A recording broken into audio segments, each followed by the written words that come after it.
Assalamualaikum warahmatullahi wabarakatuh. Saya Fahiza Muhammad dari kelas F4A2. Di sini saya ingin melakukan presentasi proyek akhir dari mata kuliah Analisis Desain Berorientasi Objek, di mana tema proyek yang saya ambil ialah aplikasi web promosi untuk barang dan jasa. Untuk pertama-tama, saya ingin menjelaskan terlebih dahulu secara singkat tentang latar belakang dari tema yang saya ambil dengan menggunakan bahasa saya sendiri. Di sini alasan saya memilih tema ini dikarenakan di kampus Universitas Bayangkara Jakarta Raya ini banyak sekali mahasiswa yang melakukan promosi barang ataupun jasanya melewati aplikasi WhatsApp. Ya, walaupun itu bisa dibilang cara promosi yang paling praktis, mudah dan cepat, namun cara promosi tersebut memiliki keterbatasan, kekurangan di dalamnya. Misalnya, jika kita membuat sebuah promosi dan menyebarkannya melewati grup WhatsApp, namun beberapa saat kemudian pasti akan banyak pesan lain yang masuk gitu. Jadi promosi yang telah kita buat tadi itu bisa tertimbun dengan pesan-pesan yang baru. Lalu mungkin terkadang penjual suka memberikan informasi yang kurang detail, entah itu dari harga ataupun keterangan dari produk atau jasa yang mereka promosikan tersebut. Hal itu menyebabkan pembeli mungkin bisa jadi ragu atau kurang tertarik dengan produk dan jasa tersebut.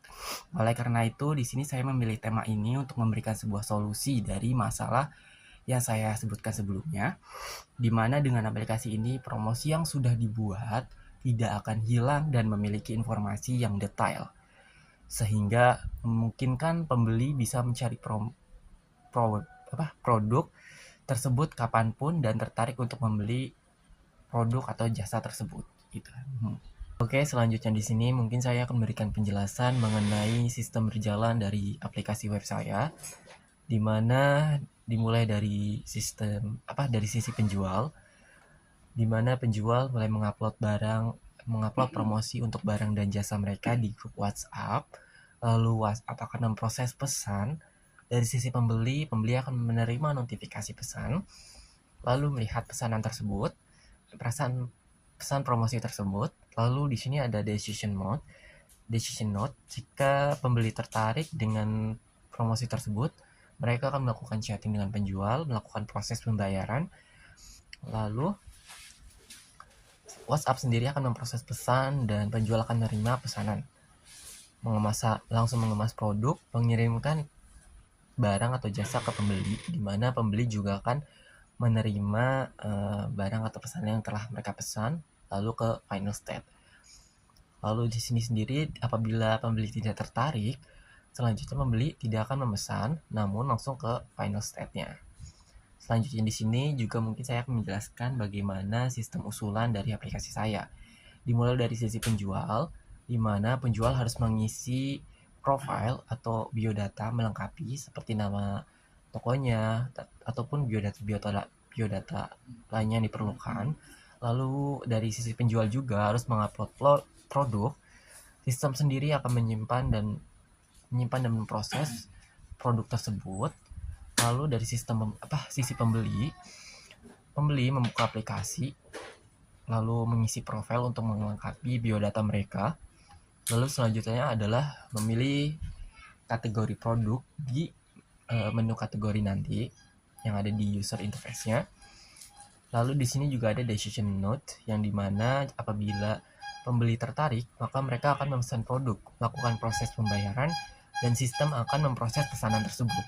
Selanjutnya, dari sisi penjual, mereka akan menerima pesanan, terus melakukan pengemasan pesanan, lakukan pengiriman barang, dan sampai barang tersebut diterima oleh pembeli, maka langsung ke final set.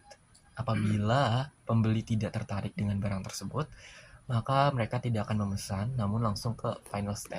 Oke, kali ini saya akan menjelaskan mengenai use case diagram dari web ini, di mana memiliki dua aktor, yaitu penjual dan pembeli, di mana di dalam kotak aksi ini memiliki 5 use case utama, yaitu login, profile, manajemen iklan, kategori, dan interaksi. Di mana di use case login ini berfungsi untuk langkah awal untuk bisa masuk ke halaman utama, dan di sini terdapat sub use case-nya, yaitu register yang berguna untuk membuat akun baru bersifat opsional karena di sini ada extend. Lalu di sini adalah profile untuk mengisi biodata diri dari penjual ataupun sisi pembeli. Lalu di sini ada manajemen iklan. Di kelola iklannya di sini kita bisa melakukan penambahan iklan, edit iklan, ataupun delete iklan yang kita ingin jual gitu, misal dari produk ataupun jasa.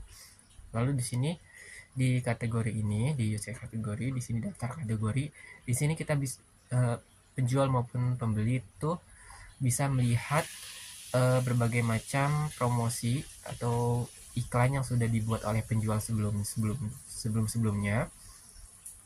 Lalu di interaksi di sini, di use case interaksi memiliki sub use case yaitu chat dengan penjual. Di sini pembeli maupun penjual itu bisa melakukan chatting dengan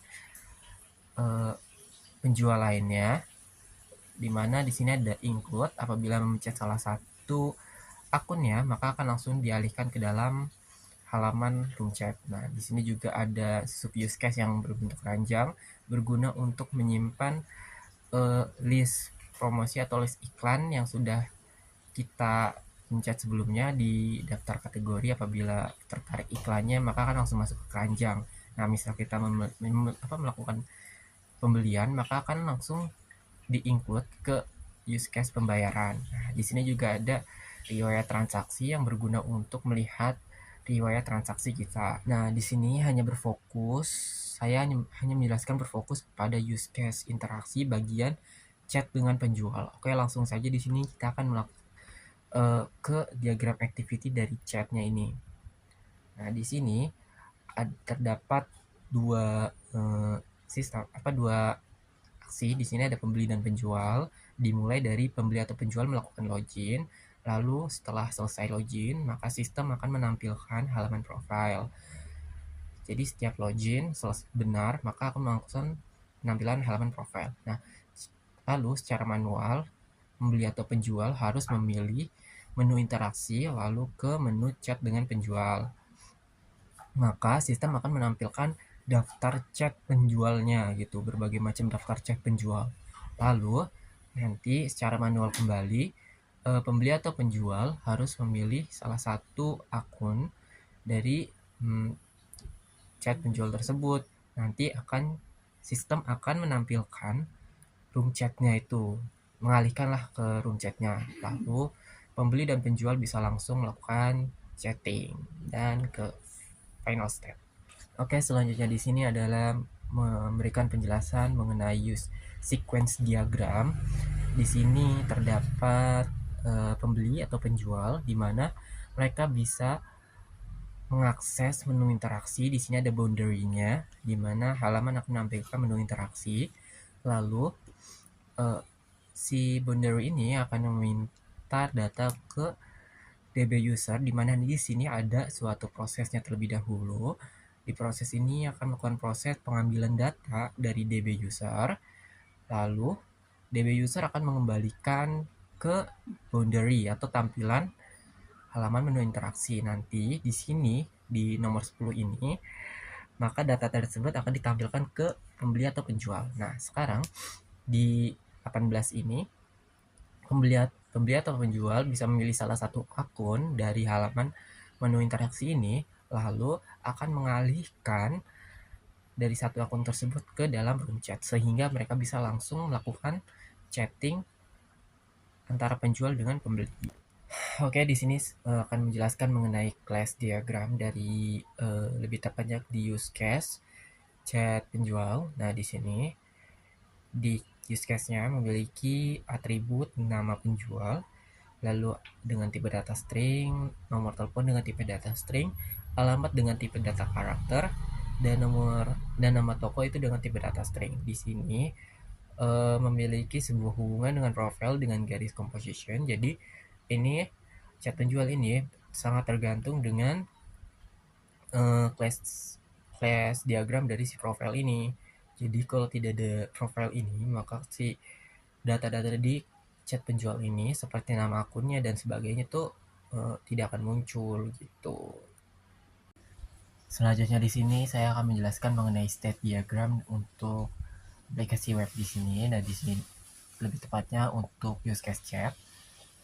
Nah, di sini dimulai dari login yang dimana akan langsung memilih menu chat dan dimana tampilan akan menampilkan sebuah tampilan beberapa akun. Lalu di sini langsung memilih chat dengan penjual. Lalu maka sistem akan memunculkan sebuah tampilan room chat. Nah, di sini mereka bisa langsung melakukan chatting dan langsung ke final step-nya. Selanjutnya di sini saya akan menjelaskan mengenai deploy diagram dari aplikasi web ini, di mana dimulai dari personal komputer, yaitu adalah device yang kita gunakan untuk bisa mengakses aplikasi web ini. Lalu dalamnya ada klien, yaitu kita sendiri yang mengakses aplikasi web tersebut. Misalnya di sini device yang kita gunakan adalah sebuah laptop. Nah, nanti di sini juga ada garis association yang terhubung ke application server. Di application server ini adalah sebuah hosting, memiliki komponen di dalamnya itu domain name, di mana kita bisa memasukkan domain name aplikasi kita ke dalam hosting ini. Jadi nanti ada association-nya lagi ke SMPP sebagai server lokal. Nanti Apache ini adalah berfungsi sebagai untuk memproses permintaan HTTP dari klien.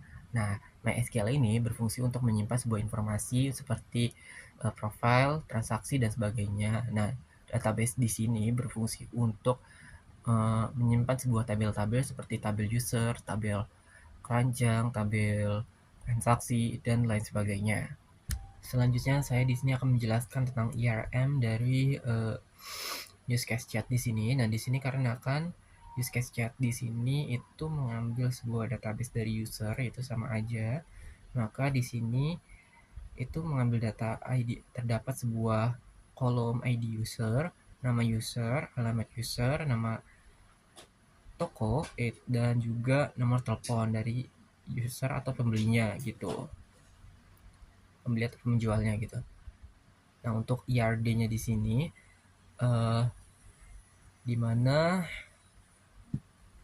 user ini itu kan chat sendiri itu kan diambil dari database user. Nah, itu memiliki ID user, nama user dengan tipe data integer, nama user dengan tipe data varchar. Nah, lalu ada nomor telepon dengan varchar juga, lalu alamat user dengan varchar dan nama toko dengan varchar. Jadi chat penjual sebelumnya yang tadi itu mengambil datanya melewati database user ini karena emang dari class diagram itu sendiri itu kan saling berhubungan gitu.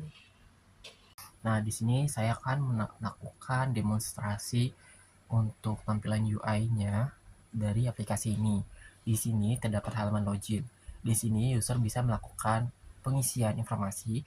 Nah, seperti username dan password. Dan jika belum, mereka bisa melakukan pendaftaran di sini dengan akun baru. Dan jika mereka benar akunnya, maka akan langsung menampilkan halaman profile.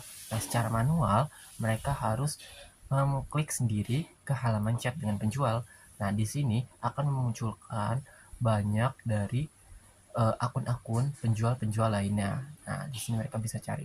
Nah, ketika mereka mengklik salah satu akunnya, mereka akan dialihkan ke dalam room chat dan mereka bisa langsung saling melakukan chatting antara penjual dan pembeli. Seperti itu.